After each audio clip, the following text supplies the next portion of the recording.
नमस्कार. पुन्हा नवीन एक ट्रेनची हॉरर स्टोरी घेऊन आलेली आहे. विशाल नावाचा 40 वर्षाचा माणूस 7 महिन्यानंतर आपल्या संपूर्ण कुटुंबात परत येत होता. विशाल शहराबाहेर नोकरी करायचा. 7 महिने पैसे गोळा करून तो घरी परतत होता. त्याच्या पश्चात पत्नी व 2 मुले असा परिवार आहे. विशाल ट्रेनमध्ये त्याच्या घरी भेट दिली. रात्री उशीर झाला होता. ट्रेनमधील सर्व लोक त्याच्या धक्क्यावर झोपले होते. पण विशालच्या डोळ्यात झोपच नव्हती. त्यामागचे सर्वात मोठे कारण म्हणजे घरी जाण्याचा आनंद. विशाल घरी जाण्याच्या आनंदात झोपू शकला नाही.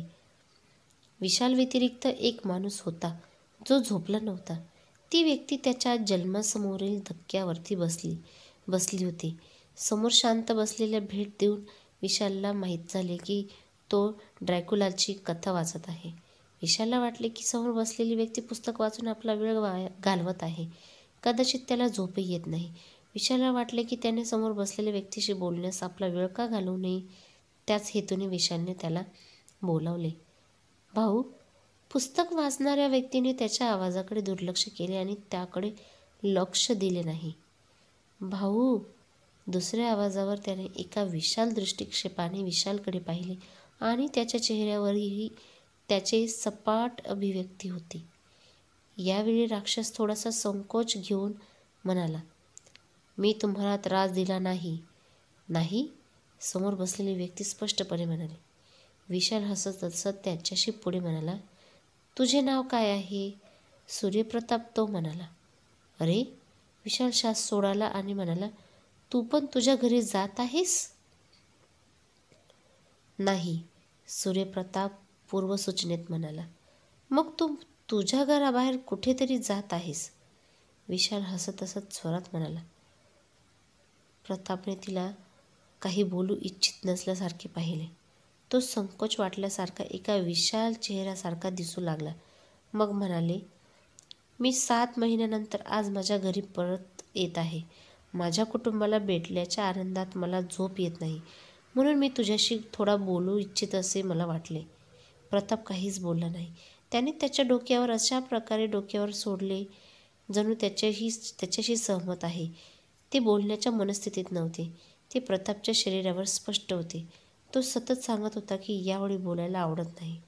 पण आज विशाल शांत राहण्याच्या मूडमध्ये नव्हता, म्हणून त्यांनी गोष्टीचा प्रोत्साहन देताना सांगितले, भाऊ.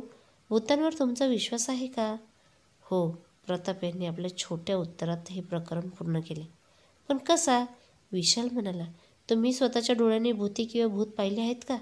प्रतापने तिच्या प्रश्नाकडे काही क्षण काळजीपूर्वक पाहिले.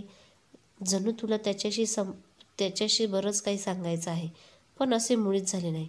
प्रतापने काही बोलण्याऐवजी पुस्तक त्याच्या तोंडासमोर ठेवले आणि ते वाचू लागले. विशाल हे बघून गोंधळून गेला, म्हणून प्रतापने त्याला काही उत्तर न देऊन पुस्तकात आपले चेहरा का लपविला हे त्याला समजू शकले नाही. यावेळी विशाल अतिशय संकोच स्वरात म्हणाला, भाऊ. तू मला उत्तर दिले नाहीस. त्याला प्रतिसाद म्हणून प्रतापने पुस्तक त्याच्या चेहऱ्यासमोर काढले. मग त्याचा अत्यंत भयंकर चेहरा विशालसमोर आला. प्रतापचा चेहरा इतका भयावह झाला होता की एखाद्या मनुष्याने तो चेहरा पाहून आपला जीव गमावला तर नवल नाही. त्याचा भयावह चेहरा पाहून जणू विशालच्या डोळ्यात जगाची भीती खाली आली आहे. त्याच्या चेहऱ्यावर वारा वाहू लागला. विशालची 2 तळवे अशा रीतीने बर्थशी बांधली गेली होती जसे की त्याला पाठिंबा देऊन उभे राहायचे असेल तर त्याचा पाठ पाठीशीच चिकटला होता. ह्याची व्याप्ती अशी होती की त्याला भीती होती की त्याला श्वास घेण्यास घाबरत आहे, किंवा असे म्हटले पाहिजे की श्वास स्वतःच बाहेर पडण्यास घाबरत आहे. त्याचा आवाजही बाहेर येऊ शकला नाही. प्रताप हा मनुष्य नसून भूत असल्याचे विशालला माहीत होते. विशाल असहाय्य राहिला आणि त्याच्या जागी बसण्याशिवाय काहीही करू शकला नाही. एक भयानक चेहरा आणि त्याच्यासमोर बसलेले लांब दात असलेले भूत हसले. आता तुम्ही असा विश्वास धरला असावा की आजही भूतसारख्या गोष्टी अस्तित्वात आहे. तू खरोखर भूत आहेस का? विशालने घाबरून आवाजात विचारले. तुम्ही अजूनही माझ्यावर विश्वास ठेवत नाही? मूर्ख. मी तुझे रक्त प्यायले तरी हरकत नाही, मग तू माझ्यावर विश्वास ठेवशील? नाही नाही, मला मारू नको. माझे 2 मूल आणि बायको माझ्या घरी येण्याची वाट पाहत आहेत. जर मी मरण पावलं तर त्यांचा आधार गमावला जाईल.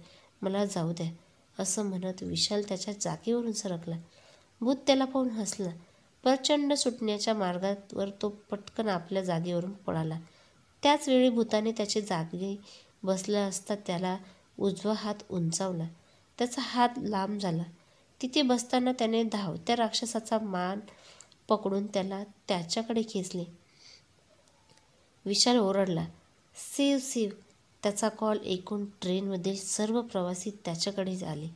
विशालने पाहिले की त्याच्याकडे आलेले सर्व प्रवाशांचे चेहरे खूपच भयानक बनलेले आहे. आता ट्रेनमध्ये सर्व प्रवासी भूत असल्याचे समजण्यासाठी जास्त वेळ न घेता संपूर्ण ट्रेन भूतांनी भरली होती. हळूहळू भूतांनी राक्षसला वेढले. या चक्रव्यूहामध्ये अडकल्यानंतर विशालचा हृदयविकाराचा झटका यासह सर्व भूतांनी विशालचे रक्त आणि त्याच्या कटोरीसोबत खाल्ले. बापरे, अशी भूताची भयानक कथा कधीच बघितली नाही. म्हणूनच भूताची हॉरर ट्रेन अशी ही नवीन भयानक कथा मी घेऊन आलेली आहे. आवडली असेल तर लाईक करा, शेअर करा, कमेंट करा.